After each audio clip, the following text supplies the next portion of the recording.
Hello friends, welcome back to my channel.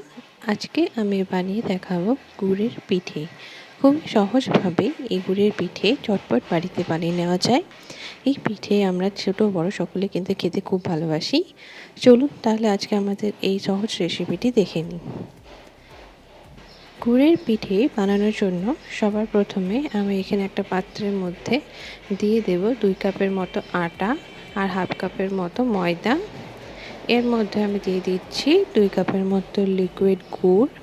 গুড়টাকে আমি আগে জল দিয়ে একটু ফুটিয়ে রেখেছিলাম, সেটাকে ঠান্ডা করে আমি এর মধ্যে অ্যাড করে দিচ্ছি। এইভাবে এটাকে খুব ভালোভাবে মিক্সড করতে হবে যাতে এর মধ্যে কোনো লাম্পস না থাকে। ভালোভাবে মিক্সড করলে এর মধ্যে যে গুটি গুটি দানাগুলো থাকে সেগুলো থাকবে না, সেজন্য এই লিকুইডটা এরকম ঘনত্বেরই হতে হবে। দেখতেই পাচ্ছেন আমার এই গুড় এবং আটার মিশ্রণটা কতটা ঘনত্বের হয়েছে। ঠিক এইরকম ঘনত্বের হলেই এটা পারফেক্টলি হয়ে যাবে।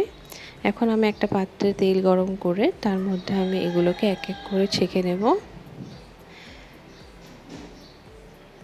এইভাবে দেখতেই পাচ্ছেন একটু আস্তে আস্তে এটাকে উল্টে নিতে হবে। 5 থেকে 7 মিনিটের মধ্যে কিন্তু আমার এই গুড়ের পিঠেটা রেডি হয়ে যাবে। গুড়ের এই মিশ্রণটা খুব বেশি পাতলা করা যাবে না, খুব বেশি মোটাও করা যাবে না। বেশি পাতলা হলে কিন্তু এটা তেলে দেওয়ার পরই ছেড়ে যেতে পারে। এই গুড়ের পিঠে ছাঁকার সময় তেলটা খুব বেশি হাই ফ্লেমে রাখা যাবে না, মিডিয়াম ফ্লেমে রেখে অল্প আঁচে এটাকে সেদ্ধ করতে হবে।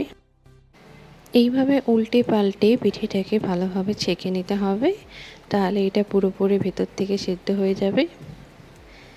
দেখতেই পাচ্ছেন আমার পিঠেটা কতটা পারফেক্ট হয়েছে এবং একদম ফুলের মতো হয়েছে। ঠিক এইভাবে আমি সব পিঠেগুলো এক এক করে ছেঁকে নেব। এই পিঠে বানানোটা খুবই সহজ, আপনারা চাইলে যে কোনো সময় এই পিঠেটা বাড়িতে বানিয়ে খেতে পারেন। এইভাবে সব পিঠেগুলো আমি এক এক করে ছেঁকে নেব। দেখতেই পাচ্ছেন কতটা পারফেক্ট হয়েছে।